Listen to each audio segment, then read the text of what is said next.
Hey guys, it's Friday. That means it's time for our weekly model. And today I'm going to share a model that I did with a client of mine. Single mom, got an email from her ex requesting vacation time with her 6-year-old daughter. And boy, was she upset. Here's what she wrote to me. He wants almost the entire month of August with her, but yet he told my lawyer and I that he only gets 2 weeks of holiday. So instead, he tries to take all the long weekends and make them all into 5 days. I knew this would happen after the last email. I knew it. I told you he'd somehow make it worse for me and make it on the worst possible dates. This is what he always does when he doesn't get his way. I'm so fed up. I give him what he wants, and he just wants more. Okay, so let's separate out the facts from the thoughts of her thought download. Here's the facts. She has an ex-husband. He sent her an email, and the email requested some vacation dates. That's it. Those are the facts. The rest of what I read to you is all her own thought drama. It's all her thoughts about these facts. So we are going to pull out one of those thoughts. Let me read some of them to you. He wants almost the entire month of August. He tries to take all the long weekends. He makes it worse for me. I'm so fed up. I give him what he wants and he just wants more. It's never good enough. We're going to take one of those thoughts and I'm going to put it through the self-coaching model, which is the model I use to coach my clients, because it helps show my clients that whatever they're thinking, they're going to generate more of in their results. The model has 5 components to it: circumstance, thought, feeling, action, and result. The circumstance line of the model is just the pure facts of your problem. So there's no opinions in it, no adjectives. It's just exactly what everybody on the planet would agree is true. Now, for every circumstance, you're going to have a lot of thoughts about it. And I want you to pick just one thought.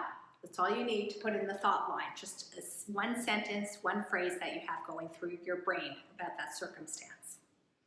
When you think that thought, how does it make you feel? That's the one word that I want you to put in the feeling line of the model. Now, feelings matter because that's what drives your actions, how you behave, how you show up, the things you say, the things you do and don't do. So that is what goes in the action line of your model. And all of your actions together will create results for you. Your results are always going to indicate what you're really thinking. So let's look at my client's model. Her circumstance is that she received an email from her ex with some requests in it. Simple. She had a lot of thoughts about it. I pulled out just one of her thoughts. The thought I pulled out was, he makes it worse for me. And that is the reason she was feeling so angry. It wasn't the email causing her anger. It was this thought that he always makes it so much worse for me.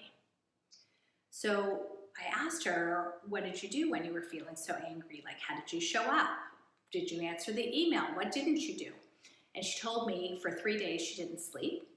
She ruminated and kind of just spun about this. She kept finding all the ways in which the things he's done has made it worse for her. It's like she compiled this file folder of evidence of how he behaves, makes it worse for her. She didn't show up well as a mother for her daughter. She didn't show up well for her boyfriend. She told me she didn't show up well for her students. She's a teacher. She didn't answer the email. She never responded to the request.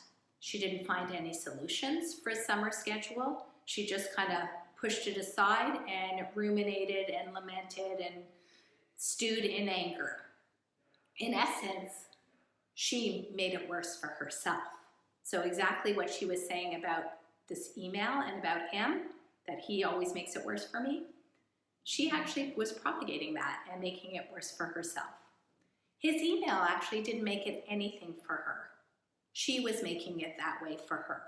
So what else might you think when you get an email or a request or some correspondence from your ex and you feel your blood pressure rise? Slow it down. Separate the facts from all your thoughts and realize that your thoughts are totally optional, and decide if you want to keep thinking that thought. Is it creating the results that you're hoping for? Let's look at what else you might. Same exact circumstance. Your ex sends an email with a request. What can you think about it? You can for sure think he always makes it worse for me if you want, but that kind of makes you feel like shit. So my suggestion is you might want to think something like, I can decide. I'll figure it out. I'll figure out what's best for our child. Any of those thoughts, which are equally believable to the former thought that he always makes it worse for me, make you feel so much better. They make you feel calm and confident and maybe even empowered. And from there, you're going to take way better action. So when I coached this client and we kind of got her out of that anger spin cycle into like, yeah, like it's really up to me to decide. I can figure this out. What did she do? Well, she looked at her calendar. She kind of figured out what made sense logistically, what was best for her daughter, what was best for her, what was best with the court order at hand, and she responded to the email and didn't waste any more of her time spinning in anger. She figured it out, and you guys can too.